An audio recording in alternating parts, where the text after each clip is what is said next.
Shalom saudara diberkati oleh Tuhan kita Yesus Kristus. Saya teringat akan cerita tentang Miriam dihukum Tuhan, lalu saya coba membuka dan kembali membaca dari Bilangan 12 dalam perikop pemberontakan Miriam dan Harun. Jadi di ayat yang pertama di sana kita menemukan bahwa Harun dan Miriam mengatai Musa berkenaan dengan perempuan Kus yang diambilnya, sebab memang ia telah mengambil seorang perempuan Kus. Jadi Harun dan Miriam tidak ada kerjaan, orang duduk menggosipkan Musa. Lalu kata mereka di ayat yang kedua, sungguhkah Tuhan berfirman dengan perantaraan Musa saja? Bukankah dengan perantaraan kita juga ia berfirman? Jadi mereka bilang bahwa memang hanya dengan Musa saja Tuhan berbicara, dengan kita juga Tuhan berbicara. Memangnya hanya kamu saja yang bisa melayani, kami juga bisa melayani. Memang hanya kamu saja yang bisa berdoa buat orang, kami juga bisa berdoa buat orang. Yang kamu lakukan bisa juga kami lakukan. Bahkan kami juga mendapat petunjuk daripada Tuhan. Memang hanya kamu. Kira-kira seperti itu saudara. Lalu kedengaranlah hal ini kepada Tuhan. Dan tanpa banyak bicara Tuhan memanggil mereka. Bahkan Musa yang tidak tahu akan hal ini pun dipanggil.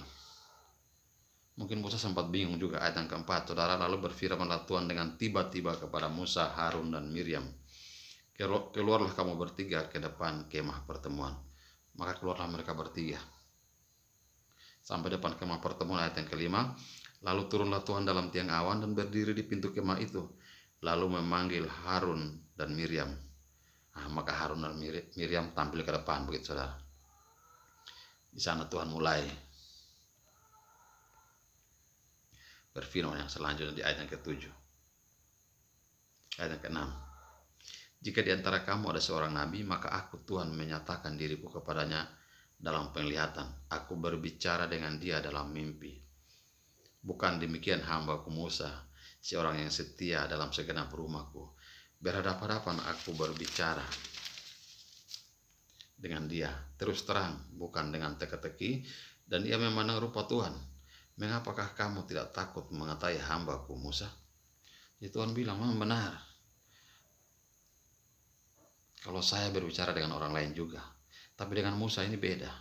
Musa berhadapan-hadapan dengan aku kalau berbicara, tidak dengan teka-teki, tidak dengan mimpi, tidak dengan penglihatan, tapi berhadapan muka, wajah dengan wajah, face to face berbicara, tanpa teka-teki saudara. Ini luar biasa.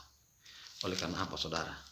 Alasannya, ayat yang ke-7, bukan demikian hambaku Musa, seorang yang setia dalam segenap rumahku. Karena Musa ini begini setia dengan Tuhan. Beda saudara. Semua kita bisa dipakai Tuhan, tapi ada orang-orang tertentu yang begitu beda, menonjol dalam pelayanannya kepada Tuhan. Dan ini menjadi alasan kenapa Tuhan mengasihi Musa. Ia begitu setia.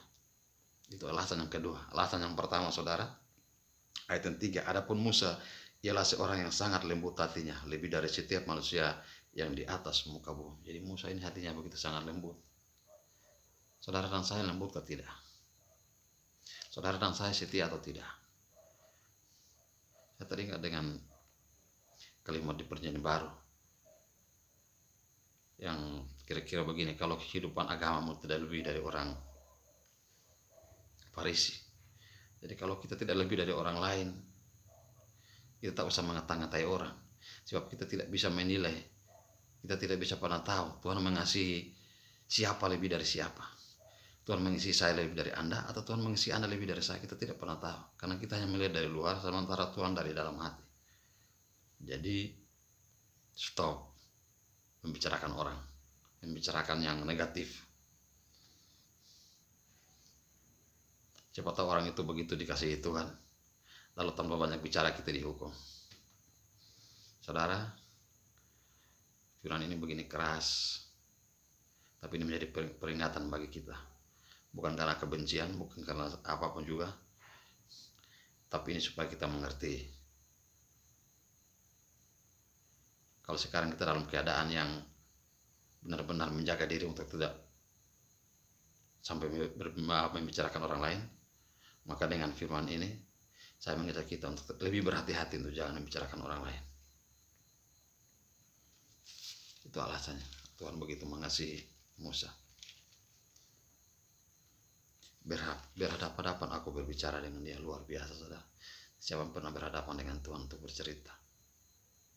Bangsa Israel takut mendekati Gunung Horeb, takut melihat wajah Tuhan. Mereka bilang nanti kami mati. Musa lu saja yang maju, nanti kami mati kalau melihat Tuhan. Musa begitu sangat lembut. Di datang ke 11, Musa malah meminta supaya Tuhan jangan menghukum mereka. Lalu kata Harun kepada Musa, Tuanku, jangan kiranya timpakan kepada kami dosa ini. Janganlah 12, janganlah kiranya dibiarkan dia sebagai anak gugur. Lalu Musa berseru kepada Tuhan di ayat yang ke-14. Di ayat yang ke-13, lalu berserulah Musa kepada Tuhan, ya Allah, sembuhkanlah kiranya dia. Musa sudah dikata-katain, tapi Musa masih meminta supaya Tuhan sembuhkan Miriam. Tapi Tuhan tetap, hukuman tetap berjalan. Saudara, Tuhan kalau sudah memutuskan seorang dihukum, hukuman akan berjalan. Musa yang begitu dekat dengan Tuhan minta supaya jangan dihukum saja. Tuhan tidak bilang tidak. Tapi Tuhan lanjut, jadi dikucilkanlah Miriam keluar tempat perkemahan. Akhirnya Miriam dikucilkan. Hukuman tetap berjalan, saudara. Hati-hati jangan sampai hukuman berjalan oleh karena kita salah berbicara.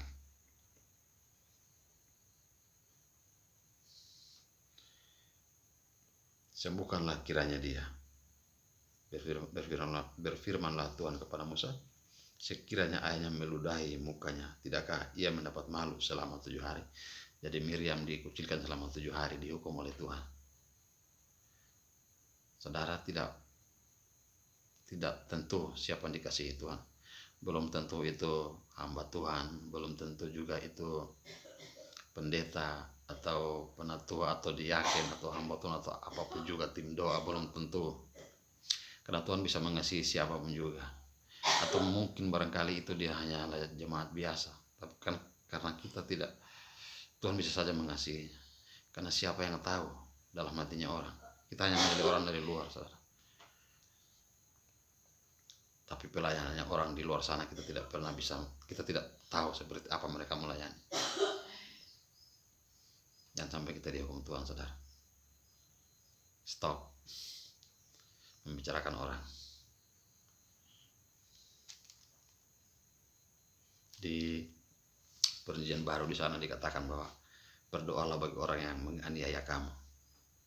Ini Musa berdoa, Musa meminta supaya sembuhkanlah dia. Ini menjadi contoh bagi kita. Walaupun kita dikata-katain tidak benar, kita digosipkan dengan tidak baik, tugasnya kita mendoakan mereka. Kalau kita tahu, kalaupun kita tidak tahu, tugasnya kita adalah tetap melayani Tuhan dengan setia. Kalau kita benar dan baik di hadapan Tuhan, tidak perlu kita meminta Tuhan membalaskan. Pembalasan itu adalah Tuhan tahu kapan Ia akan membalaskan kejahatan orang kepada kita. Tuhan tahu kapan Ia menolong kita. Tetaplah kerjakan keselamatanmu, berusahalah sebaik-baiknya menghindari menggosipkan sesamamu, siapapun dia, apapun latar belakangnya, apapun keadaan kondisinya. Kalau Anda tidak bisa mendukung dalam pelayanan apapun juga itu, maka juga Anda jangan bercerita menggosipkan pelayanannya sementara berjalan itu.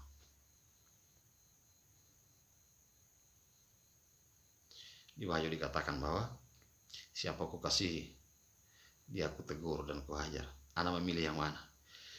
Memilih ditegur atau memilih dihajar? Kalau teguran itu masih datang, itu lebih baik ketimbang dihajar dan dihukum, karena hukuman akan tetap berjalan.